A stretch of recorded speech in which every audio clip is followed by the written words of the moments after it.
Hey guys and gals, Von Baden here with another video from Nightmare Creations.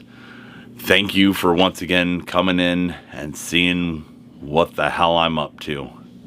So, in previous video, I talked about a head bust and what I did to do that, and I commented on the fact that it was so incredibly heavy and it was very big and got in the way and it was difficult to move around and utilize the way I wanted to utilize it. So stay tuned to see how I made this super lightweight.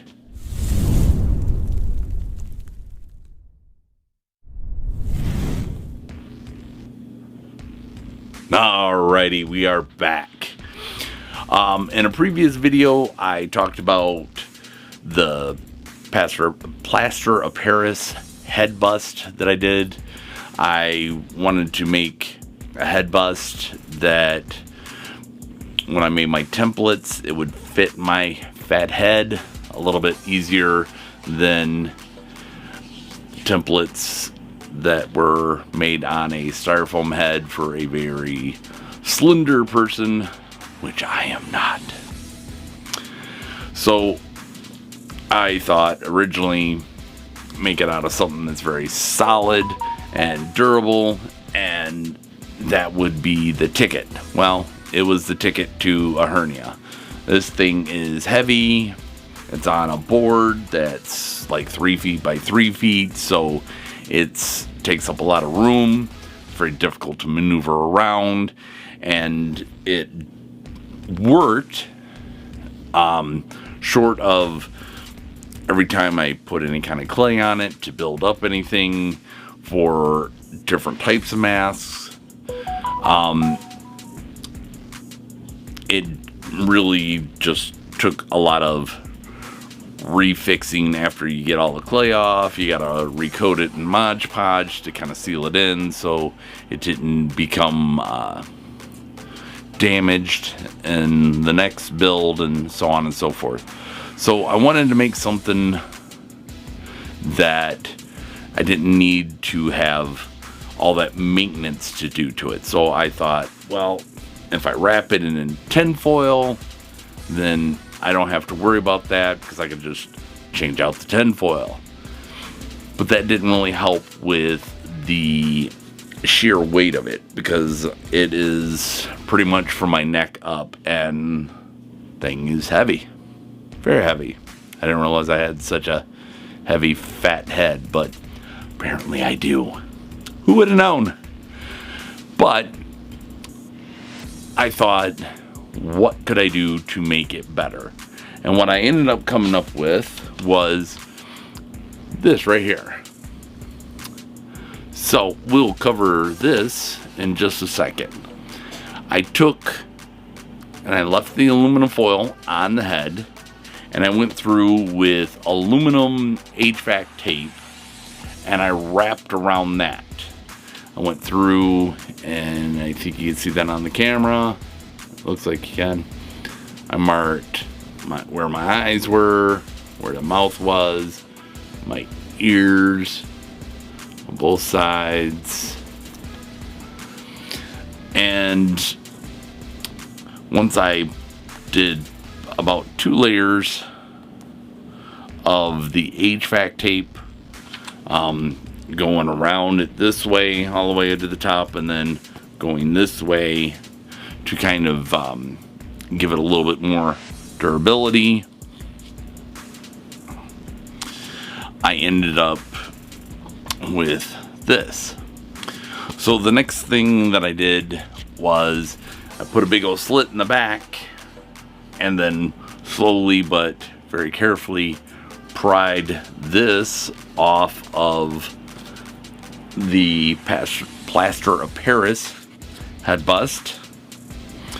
I took a wooden dowel rod. I put several drywall screws in it to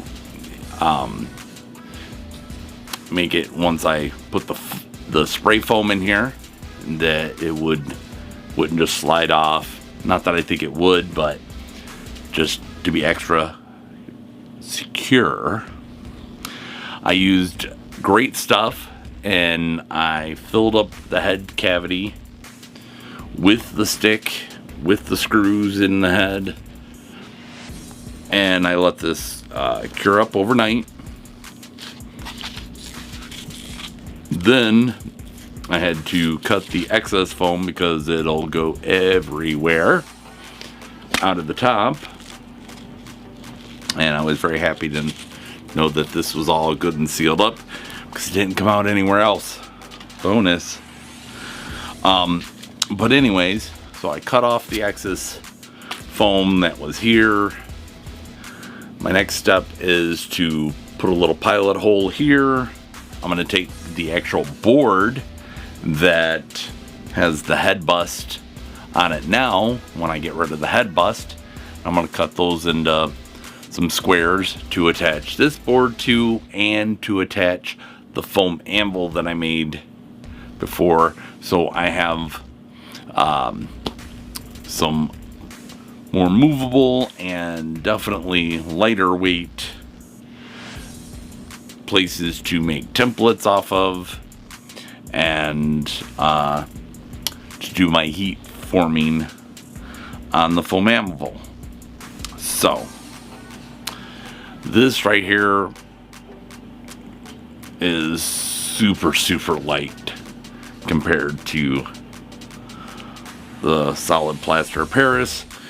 I might have to re-tape things or whatever with the HVAC tape at a later point in time if I notice that the tape gets damaged or cut, but I'd rather do that than reseal that big old heavy monster and try moving around in my basement, which has not been very much fun. So hopefully you learned something interesting, or at least gave you some insight on how to make your own head bust, and give you some ideas of where you can go to create your own templates using your own face. We can talk about that. If you have any questions, you'll leave those down in the comment section down below. And hopefully you've enjoyed this video. And if this is your first time to my channel, go ahead and hit that subscribe button. Hit the bell icon. That way you get notified when I post videos. And I will see all of you on the very next video. Thanks. Bye. See ya.